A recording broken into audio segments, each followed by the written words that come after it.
KEYC News Now to Go is sponsored by Rivers Edge Hospital and Clinic. People caring for people.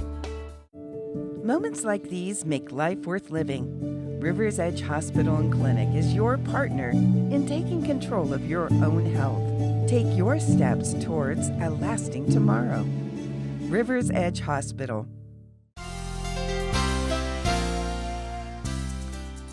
Hello and thanks for joining us for this KEYC News Now to Go update. I'm Jackson Jerk. In a few minutes, I'll be joined by First Alert meteorologist Kenton Lohr with a look at today's forecast and the week ahead. We start with local news. The New Prague Police Department is asking for the public's help in finding a missing man. Police say 24-year-old Logan Sampson was last seen early on Sunday morning, leaving his home near the 600 block of Burness Lane in New Prague. Sampson was last seen wearing a gray hooded sweatshirt and black jogger pants. He is described as a white man, 6 feet 2 inches, weighing 190 pounds with brown hair and blue eyes. If you have seen Logan or know his whereabouts, you're urged to contact the New Prague Police Department. Now, it's not typical for there to be any action at the state capitol in September, but last month's shooting in Minneapolis has reignited a fire in St. Paul. All eyes are on Governor Walz and when he'll call a special session. Our Quinn Gorham explains what might be happening behind the scenes. This year, the legislative summer interim has more than once been marked by tragedy. Once again, our state is in mourning. After a painful summer where we lost Leader Melissa Hortman and her husband, Mark. Time and again this summer, lawmakers from both sides of the aisle have said the same thing. It's been a tough year in St. Paul. A historic tie in the House, a special session in June, an assassination, a record-tying number of special elections, and now a school shooting. There's been lots of action at the State House as of late, and there are signs that there could be even more very soon. If Minnesota lets this moment slide, and we determine that it's okay for little ones to not be safe in a school environment or a church environment, then shame on us. So I'm going to call them back and ask them to do it. Governor Tim Walz has been vocally pushing for a special session on guns for over a week now. He's been making calls to lawmakers and is hoping to put out a package of legislation fairly soon. But 9 days after the rumors of a special session first surface, the governor's plans remain unclear. Governor Walz is the only one that can call a special session. Republican House Speaker Lisa Demuth said on Friday that she hadn't heard from Walz since Tuesday. Typically, when there's a special session, leaders strike a deal on key details to make sure it's a quick process. Demuth said that's not been the case. Before he called the special session on June 9th, he had been meeting with all 4 caucus leaders. We were in the same room, talking about the things that needed to be done. Of course, Walz could be waiting to have those discussions to call the special session. He could also be waiting for next week's special election that's due to fill Melissa Hortman's vacant seat.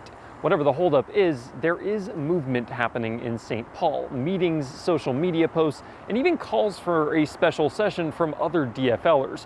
Walz was originally expected to call the special session for early to mid-September. Reporting in St. Paul, I'm Quinn Gorham.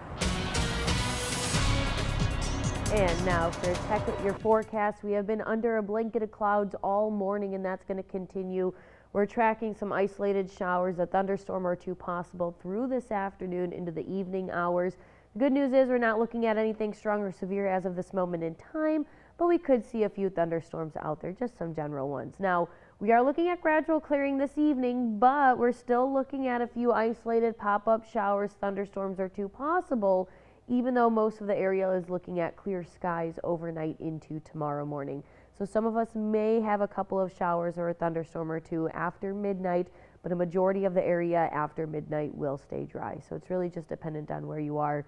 Again, isolation or isolated shower or rain chances means not everybody is going to see them, and those of us that do see those chances are not going to see them at the same time. Others in the area could see that chance of rain. Now, with that rain on the way, we are looking at isolated chances today and tonight and rather dry conditions for tomorrow into Friday. And as we go through the rest of this week, we're looking at about 1/10 of an inch to 1/4 of an inch of rain on the way from now until Friday morning. Majority of the area looking at 1/10 of an inch, but those that could see closer to a 1/4 of an inch could see that anywhere within those thunderstorms that fall through the area between today and tonight. With that being said, we are looking at a high of 73 degrees by this afternoon with a low of 59 degrees by tomorrow morning. Tomorrow we are looking at mostly sunny skies with temperatures in the mid 70s, though it'll feel more like the upper 70s and low 80s with the little bit of humidity we have on the way. Here's a look at your extended forecast showing temperatures in the 80s by Thursday, and then we'll see those 80s climb even more into the upper 80s by Saturday, and it's going to feel more like the 90s with the humidity out there. This is your fair warning once again to close your house up and turn your AC back on if you are someone that doesn't like your house to get warm. I don't like to sleep when it's too warm, so I'm going to tell you your meteorologist has already closed up and turned her air conditioner back on. I thought this was September. I didn't think this was back to August. I thought this was September and things are supposed to stay cool. What's up with that? Yeah, but I mean, like, seasonal temperatures for this time of year is the upper 70s, so it's not too unheard of to climb up into the 80s. It's just, I'm going to say it, not our favorite thing at this time of the year. Not our favorite thing at this time of year. I tell you what, enjoying that false fall was very nice. Well, thank you very much, Caitlin. Appreciate it. That's going to do it for us today. Thanks for watching this KYC News Now to Go update. Stay with KYC News Now for the latest local news, weather, and sports on our website. And download the free KUIC News and Weather apps for the latest headlines and forecast.